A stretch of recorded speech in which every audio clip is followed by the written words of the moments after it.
Oh my God, this episode is epic. This episode, I'm talking with a gentleman, Bobby Goodwin. He came to me as a client. And this is a guy who actually was sitting with over $500,000 in debt just 3 months ago.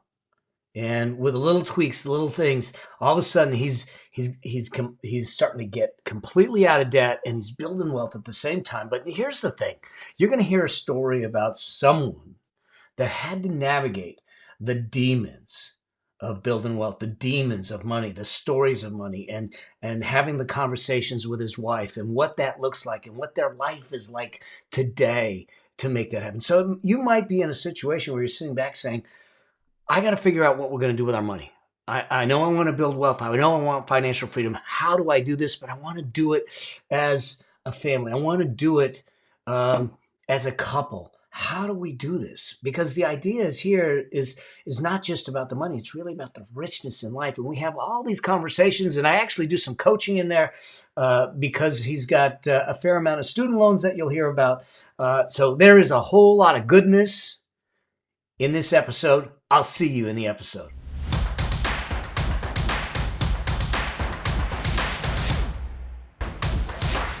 Hey there, Bobby. So good to have you on the Affluent Entrepreneur Show. This one's going to be cool because, as I said in the intro for this show, this is the one of the first times that I'm bringing someone from the audience on that is on the same journey that each of you are all on. And we're going to talk about Bobby's journey. And he's still amidst the journey. He's not out the other side, and nor I think any of us are ever out the other side, because financial independence is a journey and it's a lifelong pursuit that, as we build, comes on. So, Bobby, thank you for trusting me and being here in this. And so, welcome to the show. And for those that probably don't know you, let's get them to know you a little bit. Maybe give them an idea of where you came from, how we kind of got connected, and what's up with you and what we're dealing with, and we'll kind of talk through some of that stuff. All right, sounds good. And yeah, so I was one of those ones where I saw mail everywhere, right? From years of from different events that I went to, all these top online entrepreneurs, and he was the finance guy. I'm like, okay, what does that really mean? And then I became, more in the internet space myself, online course creation, and I help spiritually, focus coaches really dial in on their really transform from the inside out, you can say. Short, it would be a spiritually mindset coach. And I was chasing all of the gurus, right? All the flashy stuff, spending so much money on this and in the red.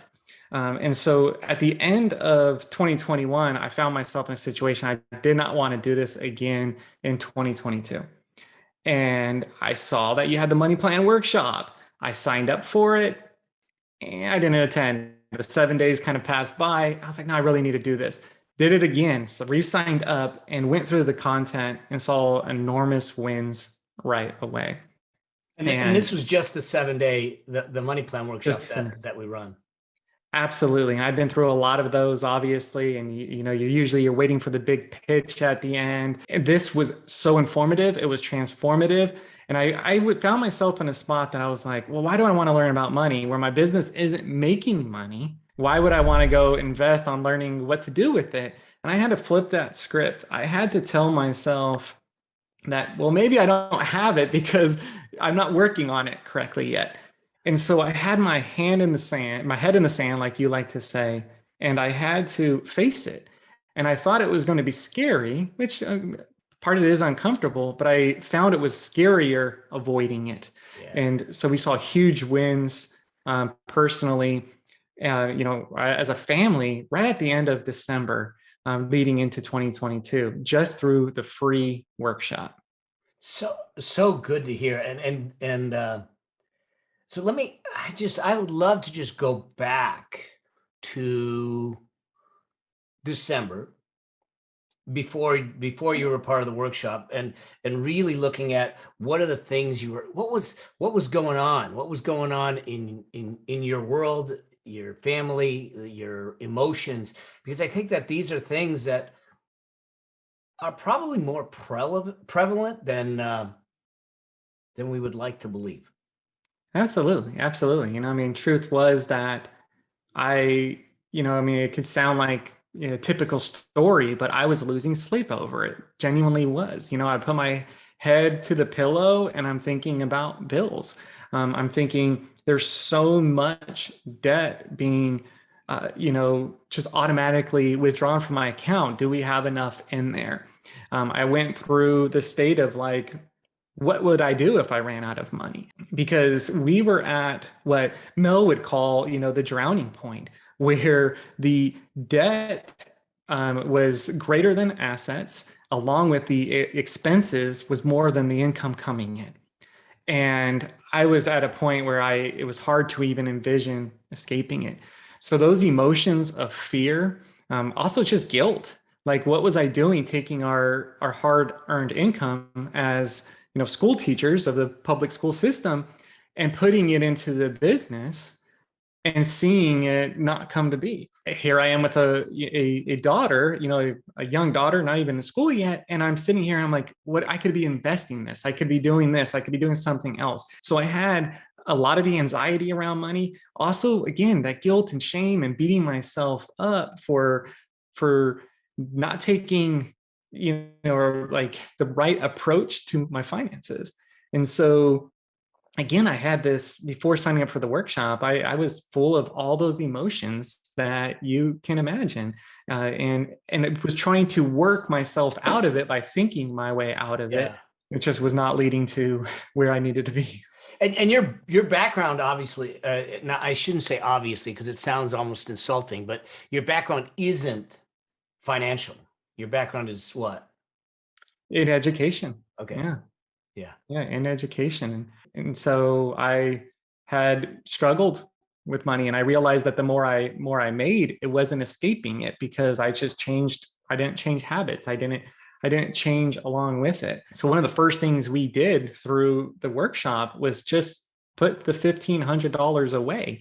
And that could sound small or it could sound big, depending on the viewer, but that gave a energy point almost. It gave this certain sense of I did something.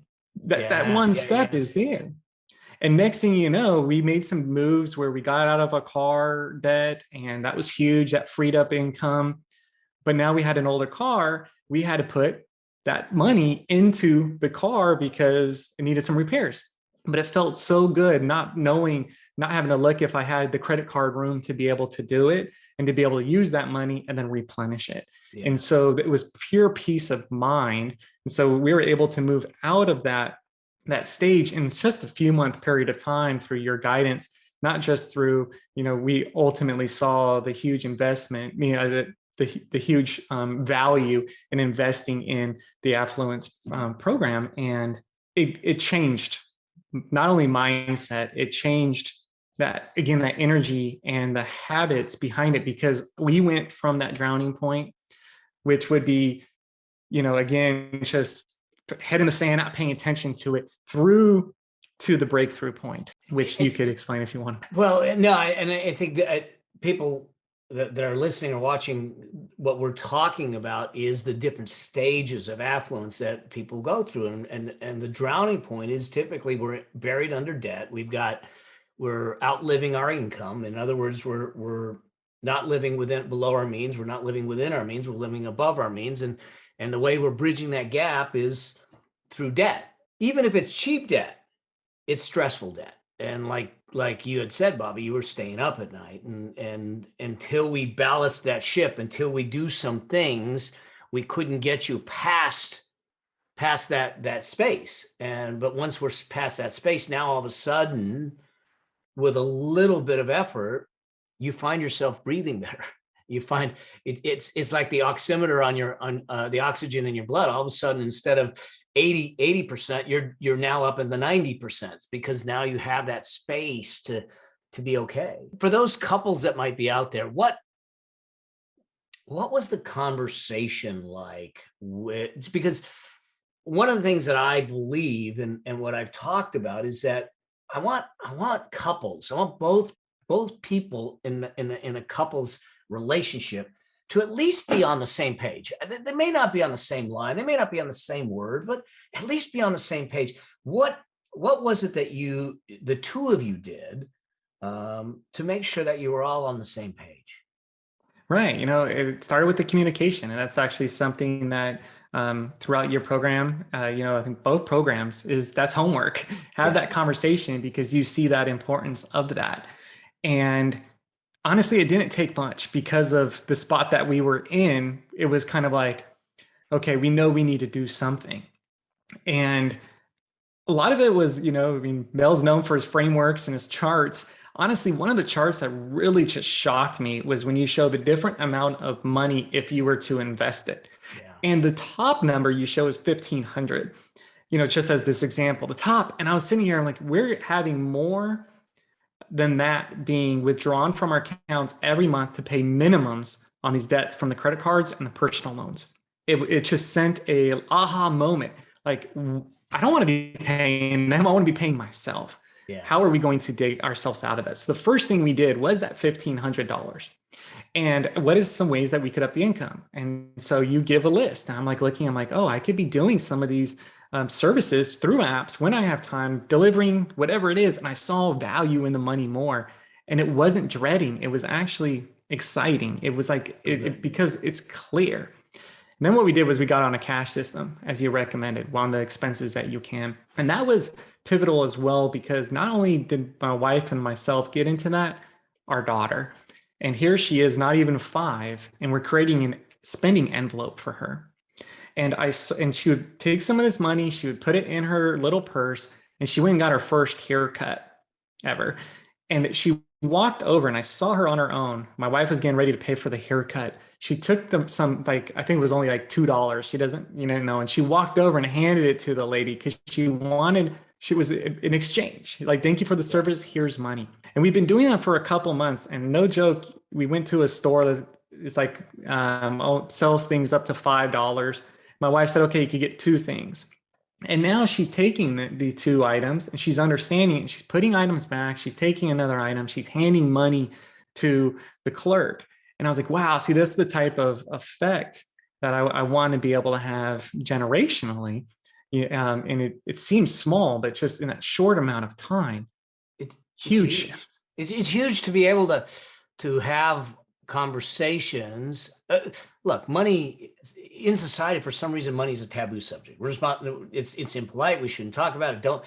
Why are you going to talk about it with your kids? I mean, but when we teach them value and values at the same time, the difference it'll make in their life is huge. The level of generosity, the level of independence, the level of freedom that they can create over time. And as a parent, I got to tell you, all of a sudden you sit back as she gets older and she becomes more independent and she's self-sufficient, she understands, and you go, we're okay.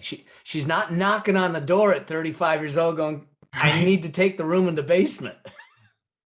Exactly. Exactly. So it is definitely a worthwhile, taking advantage of these opportunities to teach her now. And that cash system was a big piece of that, and it continues to be. And it actually makes us feel like we have more money. It does. Yeah, just having the budget, it feels like there's more money. It's not the opposite. It's strange, but it really is. It's interesting because too often we think that a budget or a cash resource plan, as I call it, is restrictive, but it's actually not. It's instructive. And when we are able to direct specifically what each dollar is meant to do in our lives, for our lives, then we can more readily have the expectation that we will get that out of our lives. And I think that's the thing that's important. I want to explain something for those that maybe haven't been exposed to it. And what Bobby's talking about, the $1,500 is the bottom rung of what we call the wealth priority ladder, where I want someone at the very beginning to allow you to have oxygen. I want you to have at least $1,500 or 1 month's expenses in an account. That way you're not going into debt if something happens. Just like Bobby said, he had a problem with the car, but they had the money. They didn't have to sit back and say, oh my gosh, do we have the balance on the credit card? Can we do that? And so to me, that's the very first thing that we all should be doing to make sure that we can step it up and see what we can make happen. So that's what that $1,500 is. So let's move down the road, because let's give a perspective. Do you mind sharing some numbers of where you were at in December? Absolutely. Yeah. In December, we were in a spot where, to be 100% honest, we were looking into debt consolidation companies. We were looking into, maybe not quite. Yeah, the first three letters of debt consolidation is con. So be careful of those. Right. And that's something I was learning afterwards is like, okay, what would this do to us longer term? And why am I feeling like this is the solution? And it turned around really, really quick. And to be honest, we were at probably around $130,000 in consumer debt, which included the car. And one of the first opportunities we were able to do was to get out of the car, and we actually made some cash on it just because of crazy times right now, right? But that car, we actually had a $750 payment on it. There was multiple cars into our car because we kept rolling over previous balances, needing, a new car. And we were able to get into a used car, pay cash. We love the car. Like I said, it needed some basic repairs on it. We had the money for it, and we like it more because we're free from it, and then the credit cards, you talk about the avalanche approach or the snowball approach. I know you have a whole episode on that, right? Of how to approach the debt. And I think we took more of the snowball approach. Yep. Because it was just felt more of our just the preference, right? Like that we're taking the smallest debt, start paying them off, and then take that money and take it off. And next thing you know, we used, things like the tax refunds that's coming, and we're able to get out of that debt in a short amount of time. And honestly, even today, I could feel that effect, because I'm looking at my account and it still hasn't completely registered, but they're not getting all these massive $300-400 taken out all of the time. So I could start to feel that energy. And now we're rolling that over into our larger debts, which we are $400,000 as of my wife and I together in student loan debt, pursuing doctorate degrees. And that was something that we, again, haven't been facing. And it's been years of sitting there. And now here comes the May, where the bills are coming back, but we now feel prepared for it because we took care of those other monthly expenses. And that was huge, because the back of my head, I was like, how are we going to afford another $2,000 in payments? And so when I would sit there and I'd role play all these debts that we had in our head, and it was like, oh my gosh, and the largest ones right now aren't even here. But now, because of the program, we actually have it prepped using your frameworks, filling out the forms and seeing here it is. And yet we're still in a position to be able to pay for it. But we're also extremely motivated to take that money, that's the snowball effect, and roll it over and make extra payments on the large one. And just now feeling, because we've faced it and we have that momentum, we don't have that same sense of fear and anxiety around these loans. I mean, you're doing the work, and let's face it, it's not easy. I mean, it's simple, but it's not easy.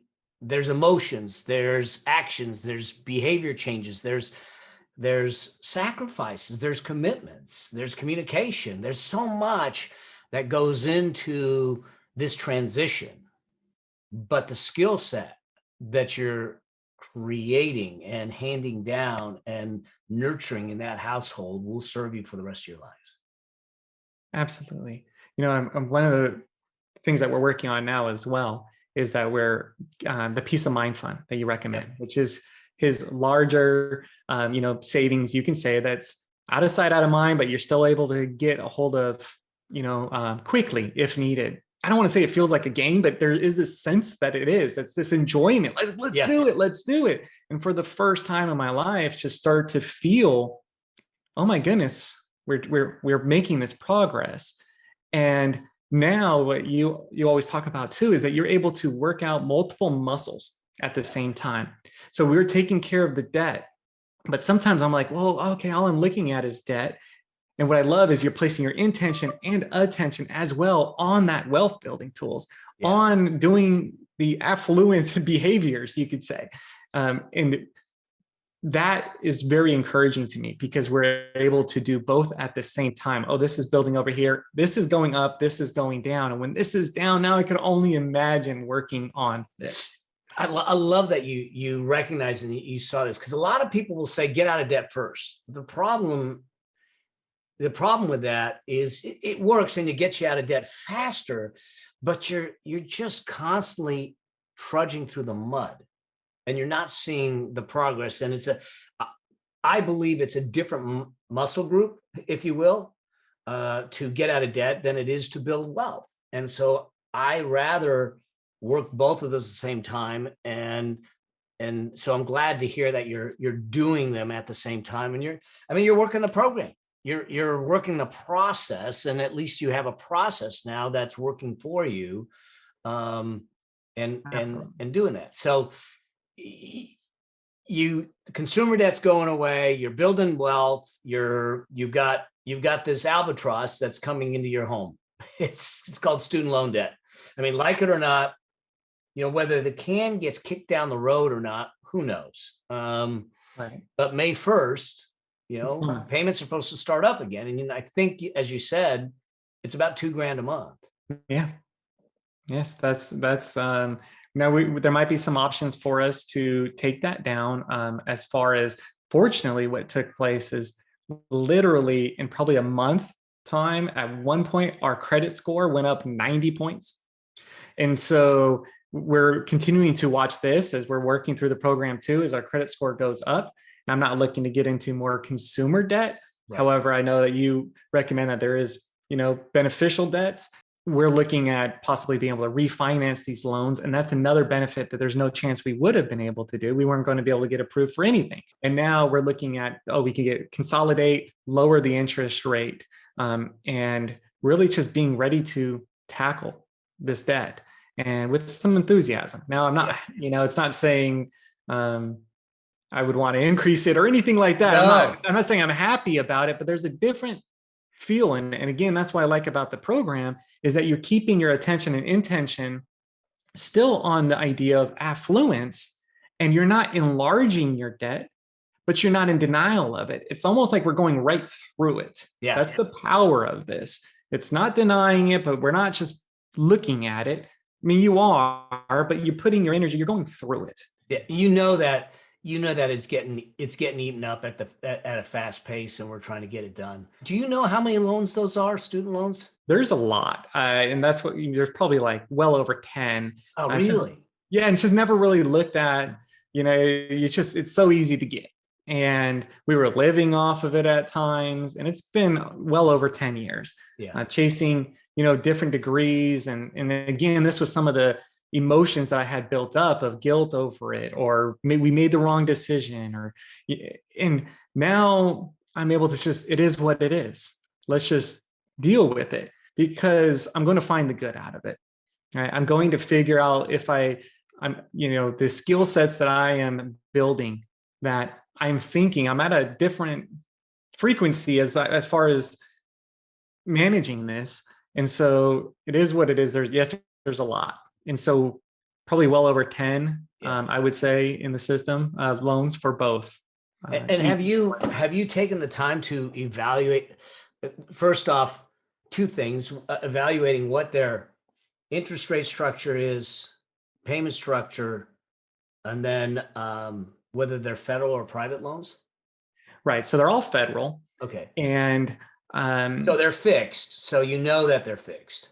Right. Now, some of them seem like, fortunately, I guess in the last couple of years, they haven't been taking interest.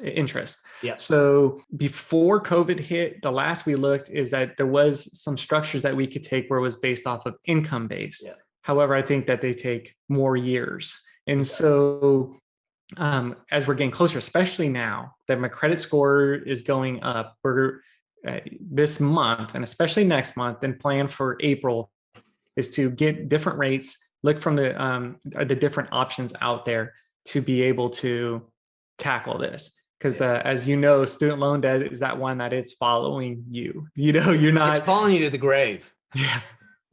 Right. And so looking at the different options, because previously I would have just looked at what's the least amount I can pay.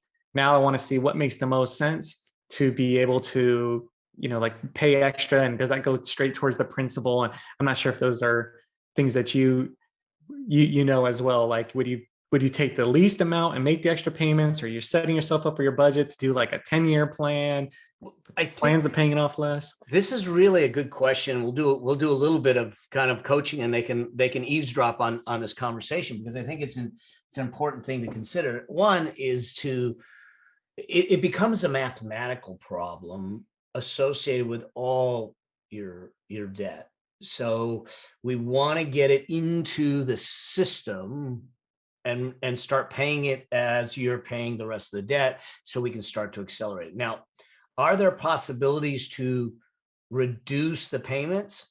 Yes, you can do an income-based plan. Now that might push it out inordinately, and not what we don't want to do is I've heard of some folks with income-based plans where they're not paying enough to cover the interest costs. So effectively what's happening is the debt is going up and not going down.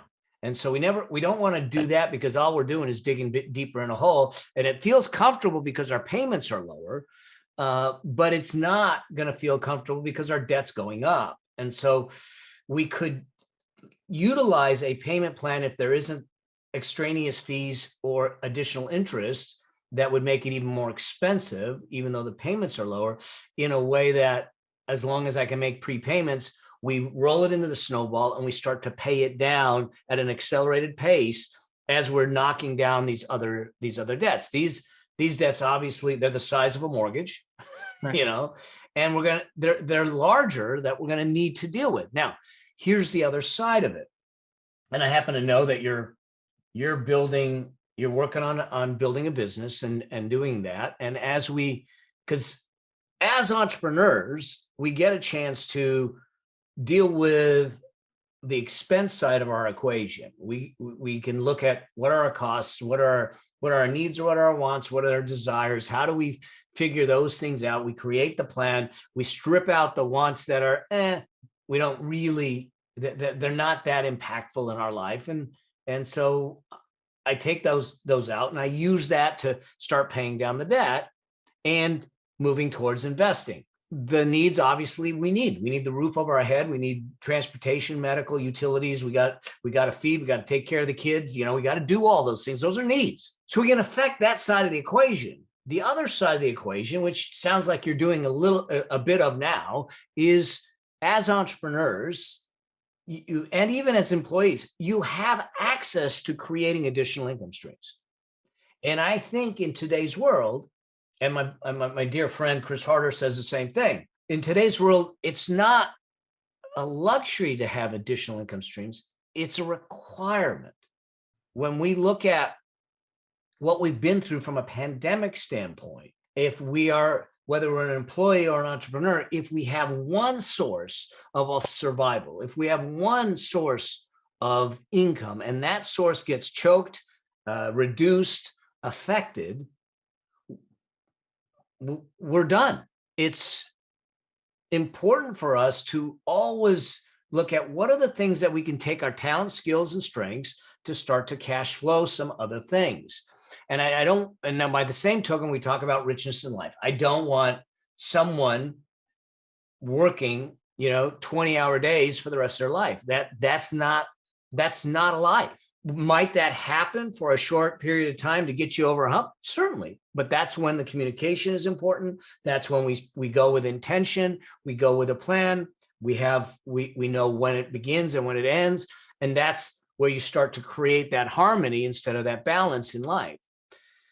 So that then means as we start to increase income streams, and in your world, in the online space, if all of a sudden we can knock a launch out of the way and you get $50,000 that come in, well, we start to look at that and say, all right, here's what we're going to take. We're going to take a slice of it for our living. We're going to take a slice of it for celebration. And we're going to take a slice of it for investing. We're going to take a slice of it to pay down debt.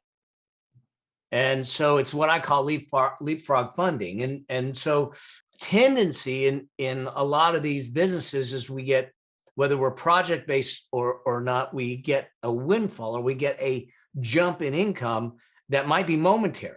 And too often we expand our life scope to use it up instead of sitting back and say, how does this give me more life back by using it more effectively? So the one of the things I want us to continue to work on is where do we ramp up, Bobby's income? Where do we start to generate that part of it? How do we make sure that we're continually managing the expenses? Then we look to loans and we sit back and say, we've got federal loans. Here's the interest rates. Here's the payment plans. Here's my alternatives to reduce the monthly cost. Now, if you take a loan that's a 10-year loan and extend it out 30 years, you're going to reduce the monthly cost. But over the life of the loan, you're going to pay a lot more. So I don't like it. But if we have a plan to accelerate the pay down of it, then it may make sense. And so what you're in for is a mathematical problem. At some point, we're going to want to put this all on a spreadsheet, start to look at it.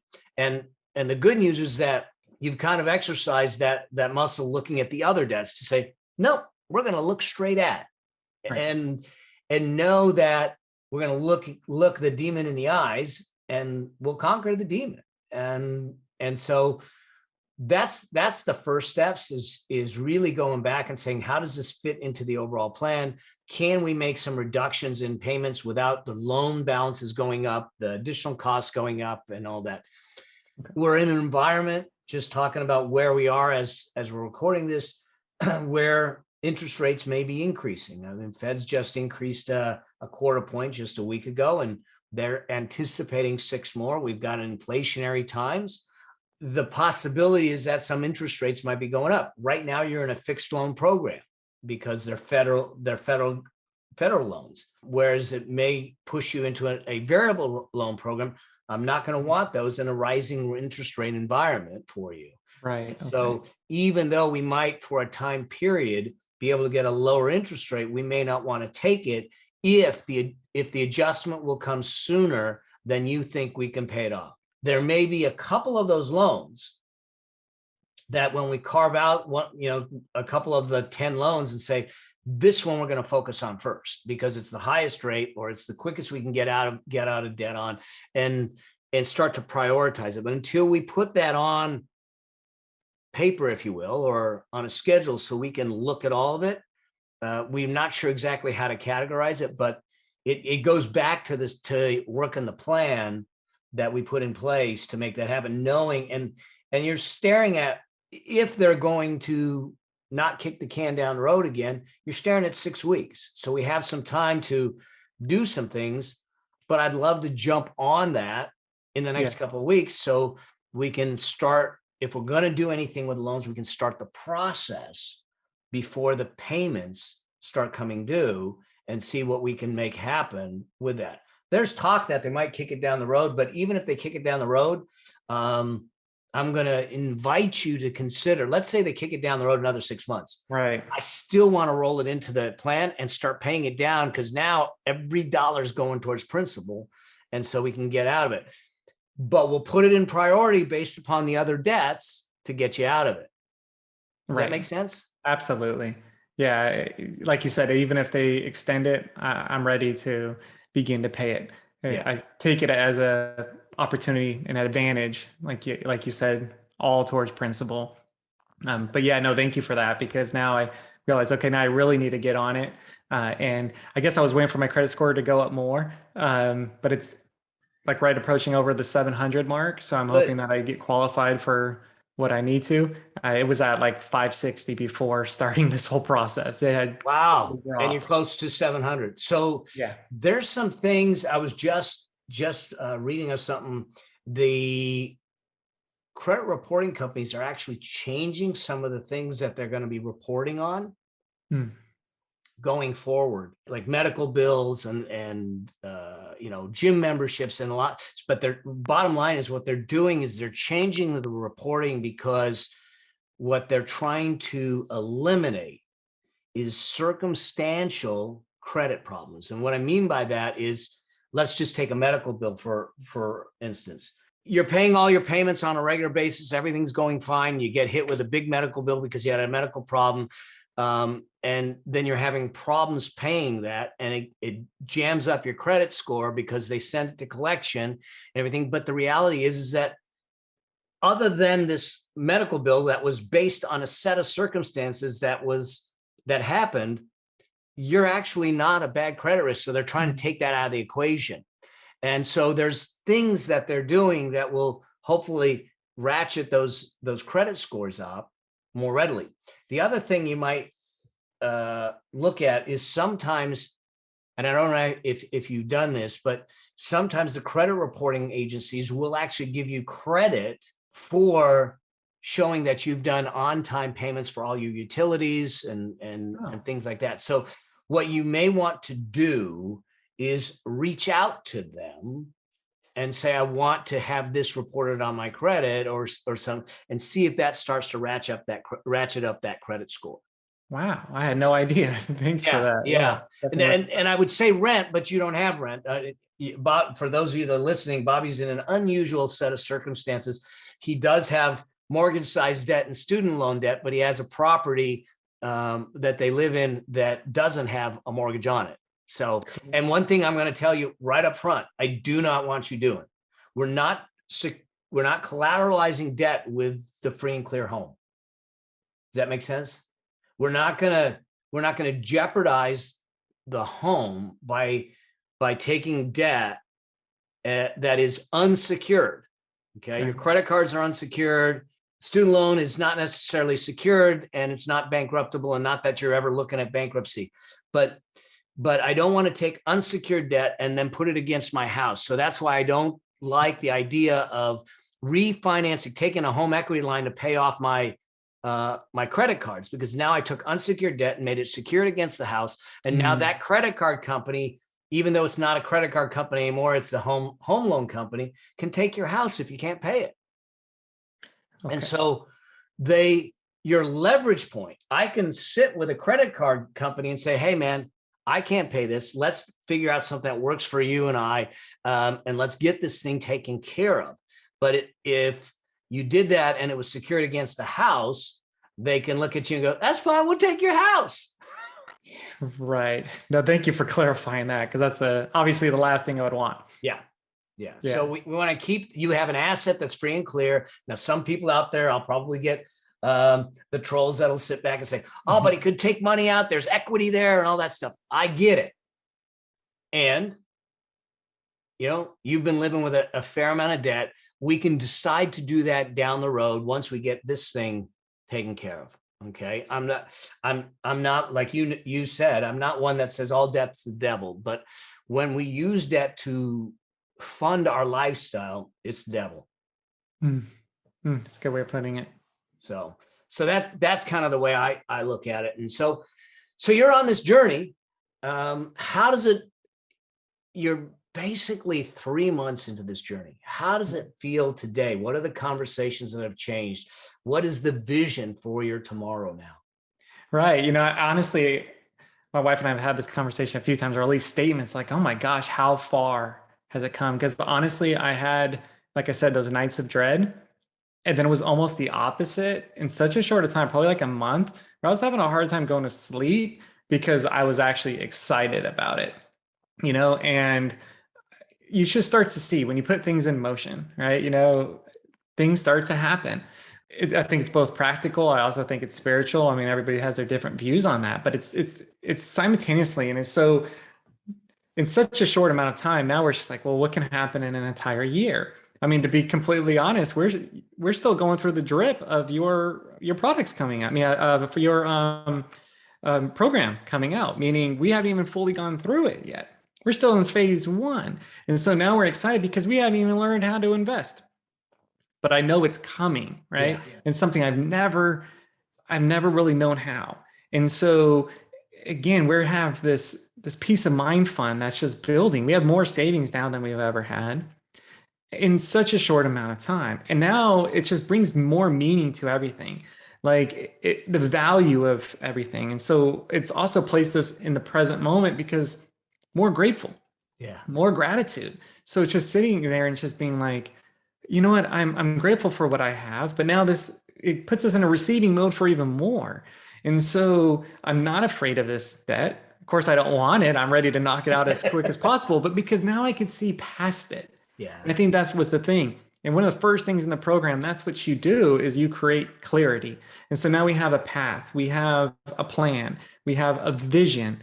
And because the numbers are there, we need this amount of money to be able to retire at this amount, stuff that we never understood the math before, and something that I was always afraid of and confused about.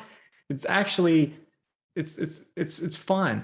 Yeah. And so it's a whole different sense of energy. And that's what's huge is it's not just about money. It's like you said, it's about the lifestyle. It's about, it's funny because one of the things we did, I was like, I put my amount of money I want on travel and I just took yours. I was like, that sounds good. I want that much. I want to experience life. Like you said, I want that richness. I want to be able to give more. Not just financially, absolutely. We're big on that, but also more of me. And so I Yes. could show up to a higher degree because I'm not spending that much time, my energy on the financial situation. And so yeah, moving forward, it's exciting for us, and so again, thank you for that. And it's just started with a putting in your name and email, actually going through the program because so many of us have all these emails, showing up, or courses that's bookmarked, and going through it, putting in the work. There's times where I would pause it. I'm like, oh, he says you better do this before you move on. Okay, just do it. Take out the pen, write it in. And it's still just the beginning of the journey, and we could see that mountaintop. And I'm So sure even good. when we get there, there's going to be another one. And so exciting. It's a constant journey, and I'm not going anywhere. I'll be with you the whole way. Right. Absolutely love it. It's so cool. I mean, this is why I love doing what I do, because now I feel like, okay, we're giving we're giving Bobby's family a new vision. We're giving his legacy a new vision. We're giving him the tools to make it happen. And it's just that's that's a currency for me, um, as I'm in this season of life, and so it's huge. And so, um, if we were to if you had a chance to chat with anyone that might be in this situation, or they're trying to figure out their money game, whether they're in debt, not in debt, um, you know, what is there anything you would tell them, going forward? Absolutely. I mean, as a coach, oftentimes we hear it, get coaches. And it could kind of sound cliche because a lot of people just put it out there. And I say, absolutely do it because it's not my area of expertise. And we think that we could get out of it ourselves, which it's quite, it's possible, but we're still thinking from the same box of what got Yeah. us, there. And so, again, I saw that you were everywhere, across so many different people that were, to me, legit, genuine online entrepreneurs who have a service mindset. So that brought that credibility. And so what's so funny about it is that I saw such a mindset shift by going to the money plan workshop that it had this, oh my gosh, what would the value be in the actual program? But it's still funny because your own teaching, I was like, is this a want or need? And it was very easy to be like, this is a need. This is a need. And I mean, it brings so much more to your life than just the finances. And so I would recommend getting a coach and not do what I did, where I again had this idea that, well, maybe I need more money. Why do I want to learn about investing or what this? And that's what Mel brings, is he can bring somebody who was in a situation like myself, who was literally more debt than assets, who had more expenses than income coming in, and move up that ladder in such a quick period of time. That again, it's not just about finances, it's how you're showing up in life. It's yeah, the energy that you're putting up. It's self-love, it's self-care, because you're saying, that you're worth it. And so I would 100%, recommend that. So get started right away. Don't try figuring it out by yourself. um I mean, there's some principles that you obviously probably know, that you shouldn't be buying this or whatnot. But I have a journey now that's a lifetime. That it's not like, oh, I get to, it has that A to Z, packaged together. And so to me, it's pure excitement. And just know that there's hope. Um, you know, with people like Mel, again, I'm on the spiritual side, like I mentioned in the beginning, but a lot of people talk about law of attraction. Okay, that's out there. It's a lot, but people also forget this universal law of motion. That you're putting it in motion. And you're saying you're serious. It's not wishful thinking. That you are actually orienting into this different creator mode, and you're taking those steps. And so, without a doubt, I would highly recommend, getting started with somebody who is genuine, who's passionate about it, not just a shiny, flashy thing out there, such as obviously Mel. And make those, and then put in the work and enjoy it. Enjoy the ride. Yeah. Because it is a ride, Yeah. and there'll be ebbs and flows, you know? Um, so I appreciate your candor, your honesty, and just doing this. Here's, um, would you be willing to, as you continue this journey, to maybe bring you back on the show, and we revisit it and we see where y'all are, and a while longer, and just see how things are going? 100%. I would love to be that person to say, these are the steps, right? I'm having to put it in, and just know that I'm just like you. I don't have, like, I'm a education background, got the student loan debt, have a child, trying to, figure out the entrepreneur side, and again, the relational side, and looking at the financial situation. And here's this journey that I'm going to go through. And I'd absolutely love to share it, because I can't wait to have this debt gone and look like, oh my gosh, we're building this, we're doing this, because I have the clarity. So good, so good. Bobby, if people want to connect with you, because like you said, you're doing coaching, you've got these other things. Where's the best place? Where the best place that people can connect with me? We'll make sure we hook it up in the description and the show notes. Sounds good. I mean, BobbyGoodwin.com. And we're just always, looking to serve people, right? That's it. And create expansion on this planet. And just like what you're doing, right? That you are dialed in, and you're helping people just like myself and so many other people um, out there. And so, yes, thank you. Oh, you got it, Bobby. Thank you again for being on, and I can't wait to continue on your journey, and be there helping you out, and see what we can make happen, and affect, not just your life, but the generations beyond. So Absolutely. Thank you. thanks, Bobby. For those of you that are listening, just I hope that you found this of value, and that Bobby's journey is a typical journey.